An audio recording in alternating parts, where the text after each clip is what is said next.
Énorme volatilité sur les marchés aujourd'hui, on part totalement dans le rouge comme vous le voyez à l'écran. Cela s'explique notamment par les résultats américains qu'on a eu cet après-midi. En tout cas, c'est vraiment pas des bonnes nouvelles. C'est ce qu'on va voir aujourd'hui les amis, donc de l'analyse technique, de l'analyse fondamentale, et évidemment dans une deuxième partie de l'actualité. Juste avant de commencer, comme d'habitude, je vous invite à aller participer au concours sur Insta et sur Twitter.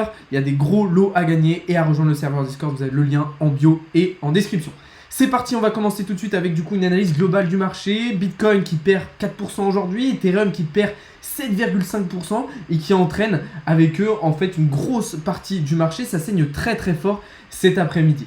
Du côté de l'indice Fear & Greed, un indice à 27 aujourd'hui. Il faut s'attendre à un indice qui devrait chuter au cours du week-end si le marché reste dans cette configuration.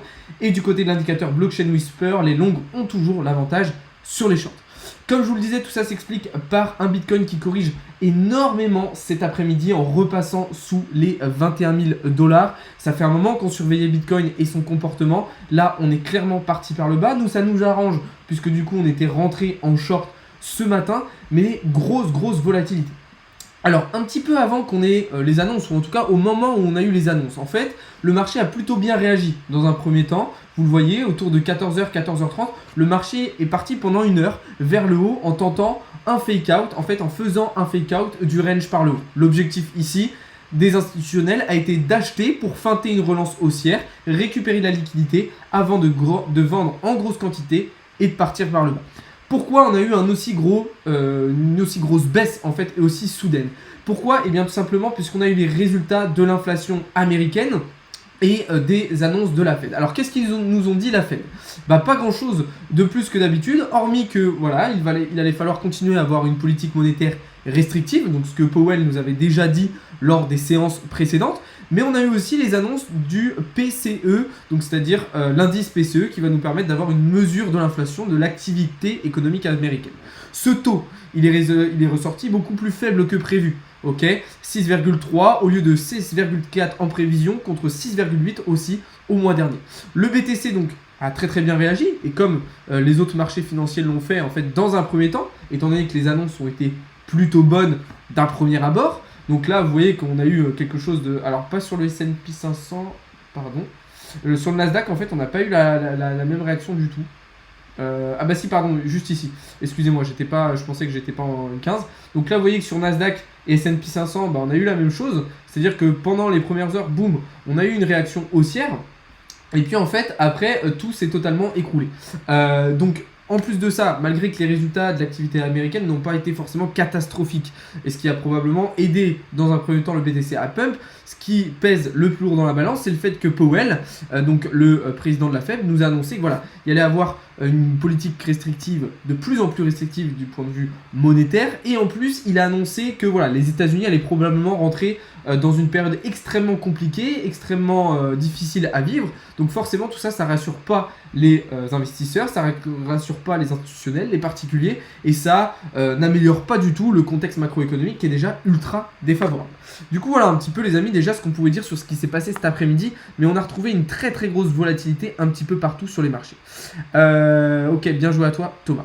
On va continuer du coup en regardant un petit peu les différentes positions qu'on avait sur cette semaine. Donc le trade sur BTC c'est très bien passé. Celui sur Ethereum malheureusement on est venu toucher stop loss. Voilà, la grosse volatilité qu'on a eu cet après-midi nous a piégé. Ok, alors c'était un trade qu'on avait déjà préparé ce matin ou hier, je ne sais plus exactement. C'était hier. Là on s'est fait piéger par la volatilité. Mais il y avait la possibilité de reprendre le trade une deuxième fois.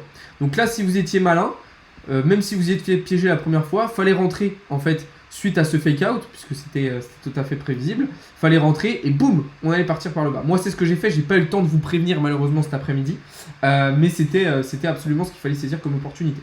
Du côté du trade sur le NS, là tout se passe bien. Ok, on est quasiment arrivé sur tous nos take profit, hein, on en a déjà touché pas mal. Donc là tout se passe extrêmement bien. Normalement vous êtes en train de vous régaler sur le NS. Je précise que c'est un trade que je vous ai partagé dans le serveur Discord.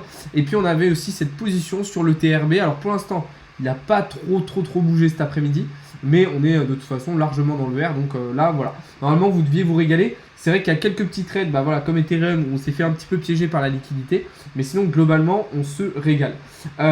Cette liquidité maintenant, comment s'en protéger? C'était une question que j'ai eu pas mal J'ai eu pas mal cet après-midi, vous avez été nombreux à m'envoyer des messages en privé, me dire voilà comment on peut faire pour éviter de se faire piéger par la liquidité.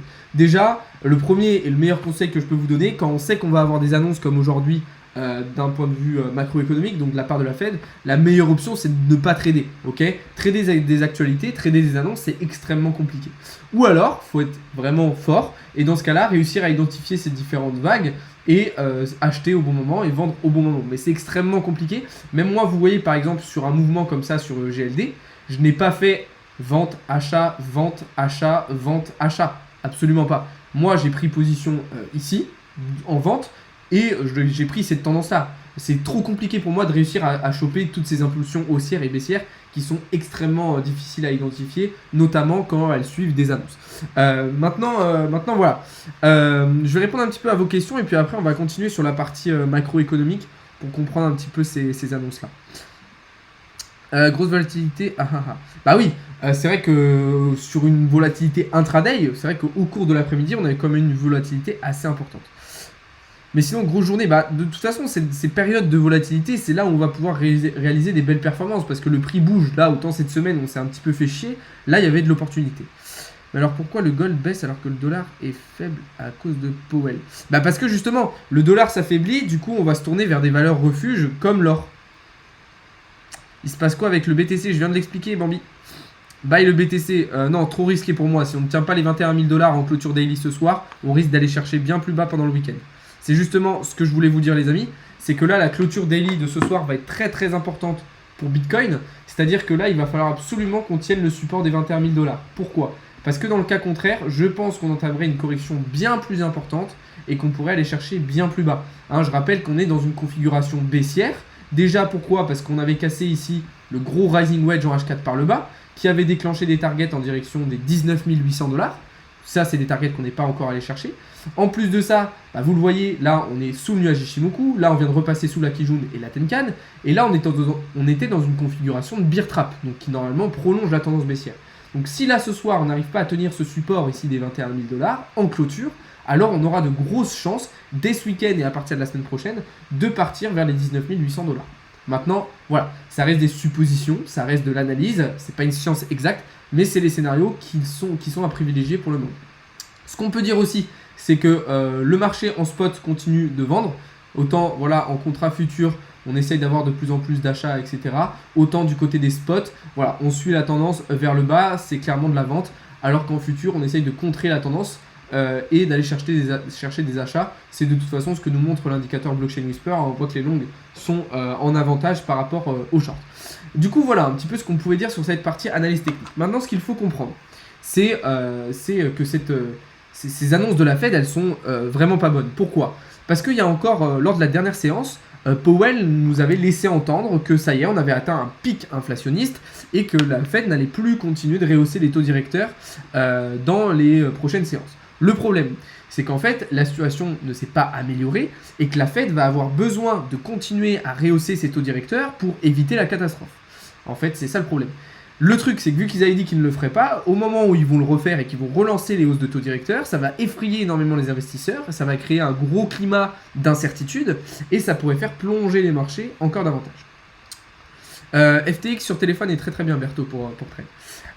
Du coup, voilà, un petit peu ce qu'il faut comprendre de ce point de vue-là, c'est que le contexte macroéconomique est toujours aussi compliqué. Et voilà, on en parlait hier dans la vidéo d'hier soir où je vous disais, oui, peut-être qu'avec ce qui se passe en ce moment, ça va permettre à Bitcoin de se décorréler des marchés financiers traditionnels, etc. et de prendre son élan haussier. Le problème, c'est que là, pour l'instant, on voit que Bitcoin est toujours aussi corrélé à ce contexte macro et qu'il ne s'en sort pas tout seul. Mais pourtant, je ne comprends pas comment le gold a baissé alors que normalement, il aurait dû up. Pourquoi tu penses qu'il aurait dû up, Romain? D'un point de vue analyse technique? Parce que là, il faut absolument prendre le contexte fondamental là en ce moment et macroéconomique. Ça va bouger à 20h. Pourquoi à 20h, Ryan? Le marché se rationalise. Alors, Bitcoin, effectivement, est très très rationnel en ce moment, il est très très corrélé au marché financier traditionnel, aux news, à la fondamentale macroéconomique, mais il y a des périodes où il ne l'a pas été. Hein, je vous rappelle, pendant la période Covid, on a eu un contexte macro qui s'est pété la gueule, on a eu tous les marchés financiers traditionnels qui se sont pété la gueule, et pourtant on a eu Bitcoin qui s'est très très bien comporté et qui est parti vers le haut. Là, pour l'instant, on semble absolument pas être dans la même configuration. Maintenant, attention, voilà, c'est pas dit que ça change. Peut-être que la fin d'année 2022 sera très intéressante de ce point de vue-là. Ok, on va passer sur quelques petites actualités intéressantes, les gars, pour finir ce petit live. Déjà, la première chose à dire, c'est que voilà, l'un des plus importants fabricants de distributeurs de Bitcoin, donc Bitcoin Depot, vient de faire son entrée en bourse, ok, au Nasdaq. Donc c'est une très très bonne nouvelle. Ça veut dire que voilà, c'est une entreprise qui commence à peser lourd, qui commence à bien se développer et qui prévoit aussi du coup de se développer. Hein. S'ils font une entrée en bourse, c'est qu'ils ont conscience et qu'ils savent qu'ils ont fait une étude de marché, que voilà, ils vont avoir besoin d'installer de plus en plus de distributeurs un petit peu partout. Donc très très bonne nouvelle, c'est pas anodin, ok. Ça rentre dans ce que je vous disais hier, la démocratisation à grande échelle, l'adoption à grande échelle des crypto-monnaies, ça en fait partie. Donc franchement, on peut se réjouir de ce genre de nouvelles. L'autre actualité dont je voulais vous parler, c'est à propos de la pollution et du Bitcoin. Vous savez que c'est un sujet très tabou et très controversé. On a eu une nouvelle étude qui est sortie récemment et un nouveau projet, notamment au Texas, où on va utiliser du coup le Bitcoin aussi comme énergie renouvelable. C'est-à-dire que on va utiliser la chaleur dégagée par le minage de Bitcoin pour chauffer de l'eau, par exemple, pour chauffer des serres, etc. Donc il faut comprendre que Bitcoin, oui, a une petite dépense énergétique, qui est déjà bien plus faible que le système bancaire ou d'autres systèmes ou les médias, etc. Ça, c'est largement reconnu et ça a largement été prouvé. Et en plus de ça, Bitcoin va pouvoir servir justement d'énergie aussi éco-responsable. Donc ça, c'est une très bonne nouvelle. Sinon, dernière petite actualité que je voulais vous partager aussi, c'est Tornado Cash qui rentre dans une phase extrêmement compliquée. Là, clairement, le Trésor américain se penche très fortement sur le cas de Tornado Cash. Il va y avoir de grosses sanctions et d'un côté tant mieux, ok. C'est bien aussi que quand il y a des soucis comme ça, qu'on tape dessus, qu'il y ait des sanctions, qu'on fasse pas comme par exemple avec Luna où on a l'impression qu'il s'est jamais rien passé et qu'il n'y a jamais eu de problème. Du coup voilà les amis, un petit peu ce qu'on pouvait dire aujourd'hui en termes d'actualité. Le Bitcoin c'est fin, non absolument pas. Bah justement, c'est ce que tu m'as dit Romain tout à l'heure. L'or il a monté, non? J'ai pas regardé, moi personnellement je ne traite pas l'or, c'est pour ça que je te demande. À chaque crise il y a une guerre et après une récession. Alors là pour l'instant la guerre, le gros de la guerre n'a pas été là, mais c'est vrai qu'on devrait rentrer, en tout cas les États-Unis le sont déjà, mais nous en Europe on devrait aussi rentrer dans une phase de récession prochainement. Logiquement avec la récession, l'inflation et les annonces de Powell assez négatives pour le dollar. Bitcoin ça vaut rien. Bah si, ça vaut actuellement 20 700 $.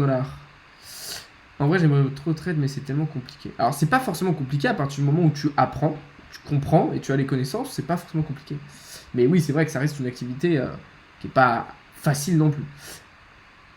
Non du tout, il a chuté de 1,1% entre 16h et 18h. Ah ok Romain, bah c'est vrai que c'est assez étonnant. Moi aussi je m'attendais plutôt à un comportement haussier de la part de l'or étant donné que le dollar s'affaiblit. Ça va encore short. Tout va dépendre de la clôture daily de ce soir, comme je vous disais les gars. Si en daily on arrive à tenir les 21 000 $, ça va. Sinon, je pense qu'on ira très rapidement vers les 19 000.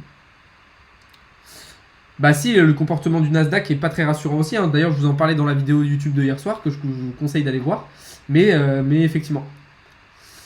Perso, je préfère Bitcoin. Ça dépend pourquoi, Momo. La République française est en réalité une société privée. Oula. Faut-il acheter du BTC ou Ethereum au cours actuel? Les deux sont très intéressants. Maintenant, là, je pense qu'on va plutôt être sur du baissier, donc peut-être attendre une semaine ou deux, voir un petit peu comment va se comporter le marché. Il n'y a rien derrière Bitcoin. Alors, si tu penses qu'il n'y a rien derrière Bitcoin, foot bonus, eh bien, c'est que tu ne sais pas ce que c'est Bitcoin. Puisque à partir du moment où tu te renseignes un petit peu et que tu comprends ce qu'est Bitcoin, comment il fonctionne, bah, tu ne peux pas dire que ça ne fonctionne pas parce que bah, il n'y a pas rien derrière Bitcoin. En fait, dire qu'il n'y a rien derrière Bitcoin, ça revient au même que dire bah, il n'y a rien derrière l'euro, il n'y a rien derrière le dollar. En fait, ça revient au même. Donc c'est con et c'est faux. Il y aura une grosse vue. Les Ethereum et les BTC retrouvés qui vont être redistribués. Qu'est-ce que tu veux dire par une grosse vue? Avec Merge, d'après toi, pump ou dump? Très bonne question. Je vous ai fait une vidéo complète sur Ethereum 2.0 pour vous expliquer un petit peu ce que ça va engendrer intrinsèquement sur le réseau Ethereum, mais aussi en termes de valorisation et en termes de prix. Je vous conseille d'aller la voir, elle est sur ma chaîne YouTube, elle est sortie il y a quoi? 2 semaines. C'est compliqué de savoir. Moi, pour l'instant, je suis plutôt dans l'idée qu'il va y avoir du FOMO et que dans un premier temps, on va avoir un petit peu une augmentation du prix. et que vraiment à l'arrivée en fait concrètement de The Merge, que le prix reparte vers le bas. Et pour qu'à la longue, par contre, évidemment, on aura quelque chose d'haussier. Mais au moment où ça arrivera, peut-être baisser. C'est une monnaie virtuelle. Oui, mais est-ce que si on faisait des billets Bitcoin, ça en ferait quelque chose de réel? Non. Eh bien, c'est la même. Enfin, en fait, ton raisonnement est pas bon, Footbonus, puisque regarde, l'euro va bientôt devenir une monnaie numérique. Ok, ça ne sera plus des billets. Ok, ça sera une monnaie numérique. On n'aura plus de billets. Et du coup, ça sera un petit peu comme Bitcoin, c'est-à-dire que ce sera uniquement du numérique, ce sera uniquement du virtuel. Est-ce que ça va faire pour cela de l'euro une monnaie virtuelle? Absolument pas. Et c'est pas parce que Bitcoin est une monnaie uniquement numérique, qu'elle n'existe pas en physique, qu'elle est virtuelle. Ok, c'est absolument pas ça. Mais si tu veux débattre de ça, Footbonus, ça peut être très intéressant. Maintenant, voilà, tes arguments sont assez bancals et limités, quoi. Mais je te conseille essaye par exemple Footbonus et les autres, hein, de regarder le documentaire qu'Arte a fait sur Bitcoin. Vraiment, ça va vous apporter plein de connaissances.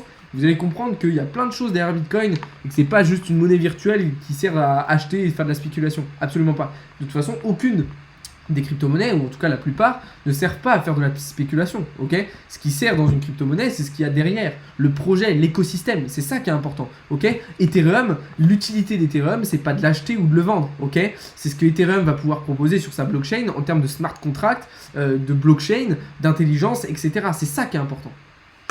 Acheter de l'ETC après les meilleurs, les mineurs vont se retourner sur cette monnaie.